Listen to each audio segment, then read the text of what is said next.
The Tiffany necklaces. Yes, well, anyway, my fans, actually they're not my fans, call me crazy.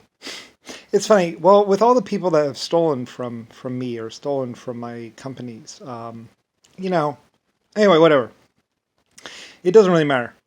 And besides, like I said, many people would say, it's lucky we stole from you. It's like, yeah, I'm nice and kind. I'm not like other people. Um, I usually forgive people or just lock them up for a time and then let them go. It's, like I say, when you're creator of a whole race or a whole lifeline, when you're like the creator of stars, like I say, my name is Lusifer Star. Um, anyway, though, the Tiffany necklaces began somewhere around year 30, actually, and like I said, the first Tiffany necklace was actually in Russia. And it was about the time when I was doing the Russian Transcontinental Railroad, basically building a railroad across Russia, pretty much. I believe maybe from where my whaling yards were on the corner up there at the tip of Russia, where it's really cold. I had a couple whaling. I think I had a whaling harbor. I forget exactly the details of it though. Anyway, though, we were doing this transcontinental thing, and like I said, I think they found rubies up there. I'm not exactly sure. One of the mountains we dug in, I think I was always looking for an old volcano. I kept on asking. I was like, and if you see an old volcano, I want to dig underneath it. I want to dig into it. I want to see what's in there. Like a volcano that has cooled off. Basically, I was looking for a dead volcano because I wanted to see what was inside of it. Um, after is there anything interesting inside there? So anyway, though. But I forget exactly when this was. But anyway, I was looking for an old dead volcano. And anyway, though, we were doing the transcontinental Russian railroad, and I had a metallurgy shop, and this is where the Tiffany necklaces. And originally they were just simple necklaces, just a little round circle made of gold or metal or some sort of gold or silver, basically, I think. And they look pretty. And like I said, we started putting little photographs inside there, little keepsakes. So you could, if you're married to someone, you could have a picture of them and keep it and stuff like that. And some of them actually still survived. Anyway, though, we did very well. Many people bought them. Lots of people loved the necklaces. They loved everything that the Tiffany shop was basically making. And I forget what the name was, but I liked Tiffany. I liked female names for my companies too. I mean, I just like females.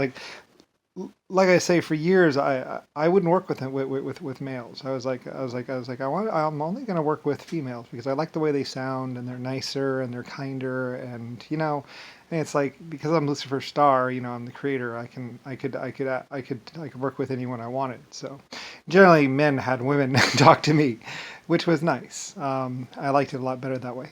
Anyway, though, yes, I'm kind of funny and kind of weird. Yes, I'm a little bit different than others. I mean, I'm the builder of stars. Most people would call me egocentrical or eccentric or whatever. But I mean, it's just I had a certain way of doing things.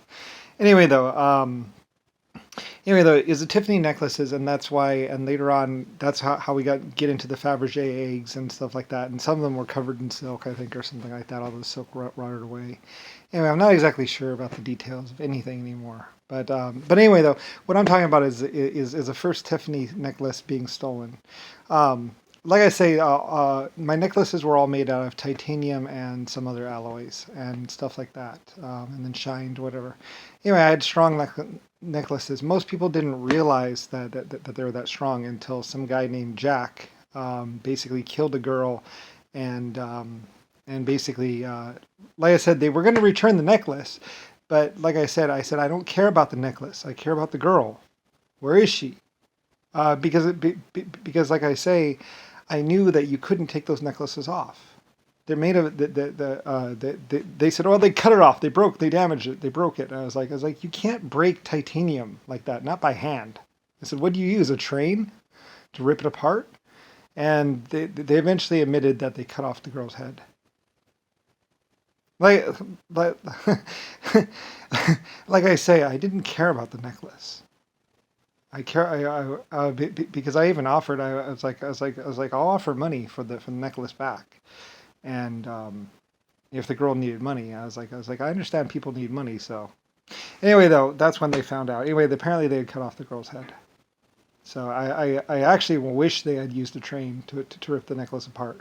They could have probably used a train or something and just latched two hooks on either side and then ripped it apart that way.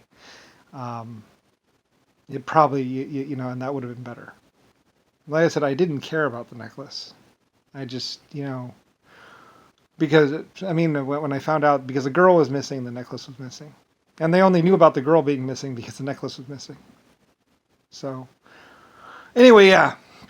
And the thing was is that you can't physically take the necklace off without actually breaking it or something like that. And it was made out of titanium, so it was impossible to rip off my hands. I mean, you could bar it off maybe. Ugh. Like no matter what, it would. I kind of wish they had just ripped the necklace apart. I was hoping that the necklace was ripped apart, but then they finally told me. I mean, they found blood on the necklace, so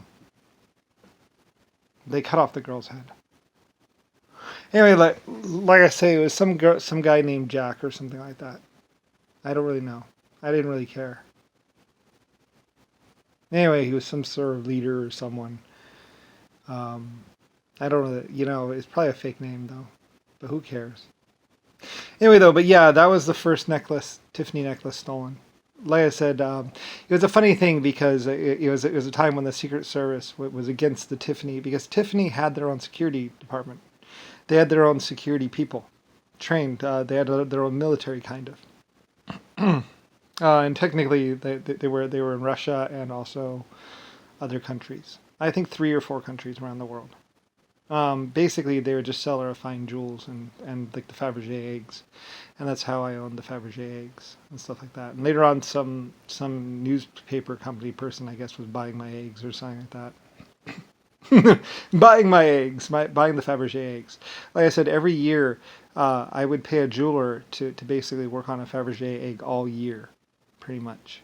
And it'd spend the whole year. I'd be like, because I was paying them for a full year, so I'd pay them for a full year to basically work on this Faberge egg, from start to finish, designing it, drawing it up, and then figuring out how they were going to do it, and then the stones placement, and then they would spend an entire year on one egg, basically. Later on, I think they were building like five eggs a year or something like that. But basically, in a whole world of people, there were only like a couple eggs being produced every year. So, and then they would be sold at auction for the highest price, highest bidder, way over their price, really. I mean, they weren't really worth all that much, but I mean, they were one of a kind and all that other stuff. And basically, they were, it's like I say, it's kind of funny that you call me crazy and you deny me, even though you bought my stuff, because it was mine. So, I mean, like other people would say that too. They would say, it's a little ironic denying someone's identity and denying someone's integrity, and yet still buying and spending money and also helping him. It's like, and you call me crazy? You buy my eggs and some of them are from year 30 or year 030.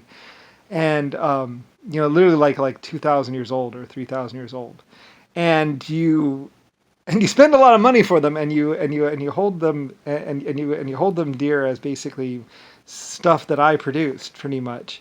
And they go and they sell for high prices, and yeah, sure, they're pretty to look at, and there was like 160 of them or 300 of them originally, or something like that. And you hold them at a high price, and yet you deny me and try and kill me and then call me crazy. It's like, my name's Lusifer Star. And there is no other Lusifer Star, and you can't just fabricate a Lusifer Star out of thin air. Like, it's me. So, I mean, it's a little ironic. I mean, the only real value of the Faberge eggs, I mean, other than the fact that they're pretty to look at, was the fact that basically they came from my company. And we did very well, and they were very beautiful to look at. But their only real value is the fact that they are connected to the creator, Lusifer Star, me. So, I mean, people out there... I mean, all of it. The paintings, everything else like that. I mean, I was paying for paintings. Their only real value really was the fact that they're coming from one of my workshops. Other than that, they're just old paintings. And we were painting them for sale too. So they're not even like the originals. Probably long since dead or gone or turned moldy. Oh well.